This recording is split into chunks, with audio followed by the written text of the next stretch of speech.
Hello students, in this video I am going to explain the lesson 3 questions. In this video I will explain the second part of the lesson.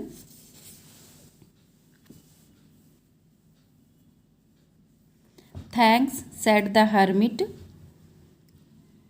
साधु ने धन्यवाद कहा राजा को. Giving the spade to the king he sat down on the ground. साधु ने राजा को अपना फावड़ा दे दिया और वो जमीन पर बैठ गया. 1 hour passed and another. 1 hour passed and another. 1 घंटा बीत गया और इसी तरह से दूसरा घंटा भी बीत गया. The sun went down behind the trees. सूरज पेड़ों के पीछे छिपने लगा. At last the king stuck the spade into the ground and said. और अंत में राजा ने फावड़े को जमीन में गाड़ दिया और कहा, ओ वाइज मैन, ओ बुद्धिमान व्यक्ति, प्लीज़ आंसर माई क्वेश्चंस. कृपया मेरे प्रश्नों का उत्तर दें. If you can give me none tell me so and I will return home. यदि आप किसी भी प्रश्न का उत्तर नहीं दे सकते हैं तो मुझे बताएं और मैं घर वापस चला जाऊंगा. Here comes someone running, said the hermit. Let us see who he is. यहाँ कोई दौड़ता हुआ आ रहा है, साधु ने कहा. हमें देखना चाहिए कि वो कौन है. The king turned round and saw a bearded man running towards them. राजा पीछे मुड़ा और उसने देखा कि एक दाढ़ी वाला व्यक्ति उनकी तरफ दौड़ता हुआ आ रहा है. His hands were pressed against his stomach from which blood was flowing. उसने अपना पेट अपने हाथों से दबा रखा था जिसमें से खून बह रहा था. उस व्यक्ति के पेट में चोट लगी थी और उसमें से खून बह रहा था. खून को रोकने के लिए उस व्यक्ति ने अपने हाथों से अपने पेट को दबा रखा था. When he reached the king's side, the man fainted. और जैसे ही वो राजा के पास पहुंचा वो व्यक्ति बेहोश हो गया. There was a large wound in his stomach. उसके पेट में बहुत बड़ा सा घाव था. The king washed and bandaged it with his handkerchief and rebandaged it until the bleeding stopped. Raja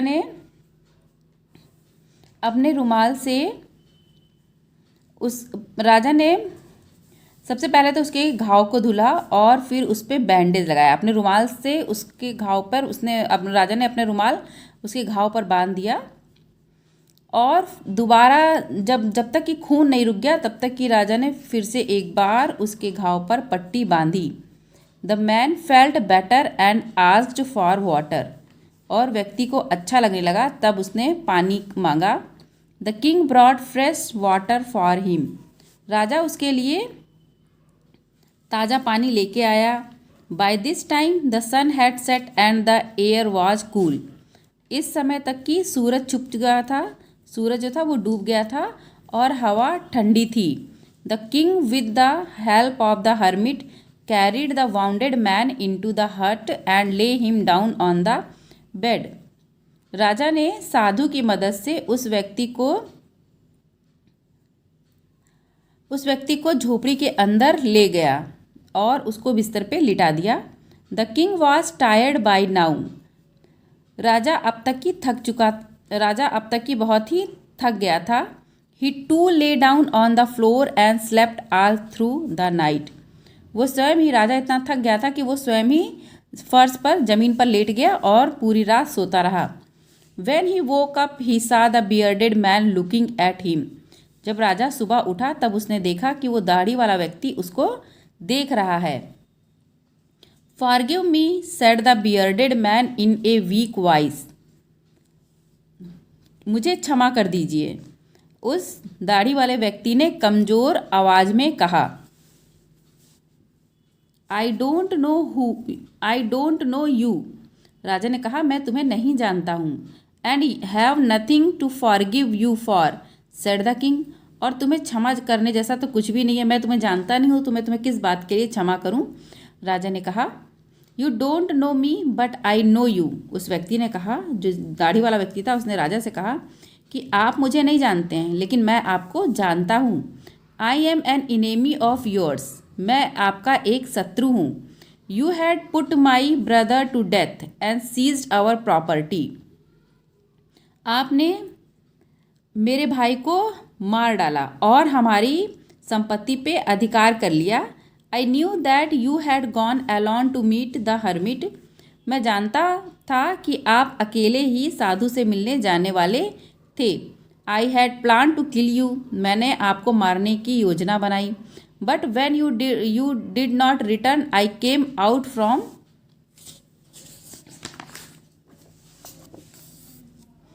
my hiding place and your body guards wounded me. लेकिन जब आप वापस नहीं आए, तब मैं जहाँ पे छुपा हुआ था, उस छुपे हुए स्थान से मैं बाहर निकला और तभी आपके सुरक्षा कर्मियों ने मुझे देख लिया और मुझे घायल कर दिया। Somehow I escaped and reached you. किसी तरह से मैं बच निकला और आपके पास पहुँच गया। You dressed my wounds and saved my life. आपने मेरे घाव की मलहम पट्टी की और मेरे जीवन को बचाया। Now if I live I will serve you as your most faithful servant. और अब मैं जब तक कि जीवित रहता हूँ, मैं आपका एक वफादार नौकर बनकर आपकी सेवा करूँगा। Forgive me. मुझे क्षमा कर दीजिए। The king was happy to have won over his enemy so easily. अपने शत्रु पे विजय इतनी आसानी से अपने शत्रु पे विजय पाकर राजा बहुत खुश हुआ। The king promised him to give back his property. राजा ने उस व्यक्ति से वादा किया कि वो उसकी संपत्ति को वापस कर देगा। The bearded man thanked the king and left.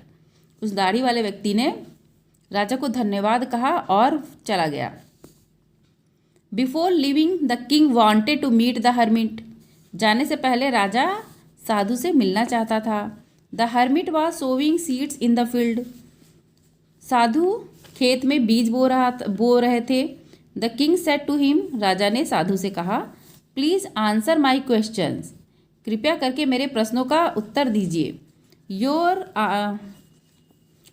Questions have already been answered said the hermit.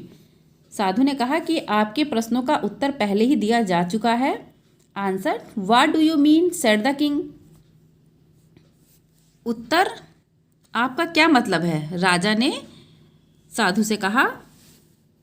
Yes, हाँ। If you had not dug the field for me you would have gone away. यदि आप मेरे लिए खेत की खुदाई नहीं करते तो आप यहाँ से चले जाते। Then that man would have attacked you.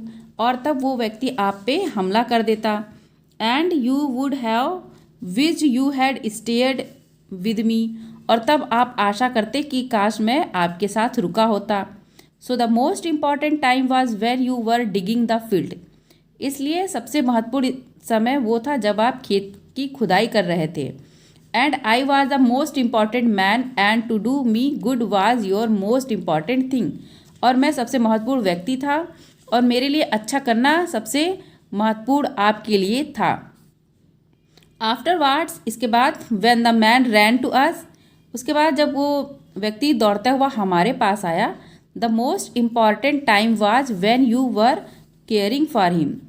उस समय सबसे महत्वपूर्ण समय वो था जब आप उसकी देखभाल कर रहे थे। So he was the most important man and what you did for him was your most important thing. इसलिए वो व्यक्ति सबसे महत्वपूर्ण था, सबसे इम्पॉर्टेंट था और आपने जो कुछ भी उसके लिए किया वो बहुत ही महत्वपूर्ण चीज़ थी। Remember there is only one time that is important and that time is now. याद रखिए कि एक ही चीज़ सबसे महत्वपूर्ण है और वो है अब। The most important person is the person you are with. और सबसे महत्वपूर्ण व्यक्ति वो व्यक्ति है जिसके साथ आप होते हैं। At a particular moment for no one knows what will happen in the future. किसी भी क्षण, किसी निश्चित समय पर कोई भी व्यक्ति ये नहीं कह सकता, कोई भी व्यक्ति ये नहीं जान सकता कि भविष्य में क्या होने वाला है।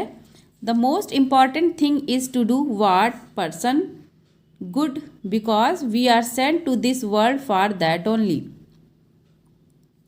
सबसे महत्वपूर्ण वस्तु करने के लिए that person good because we are sent to this world for that only.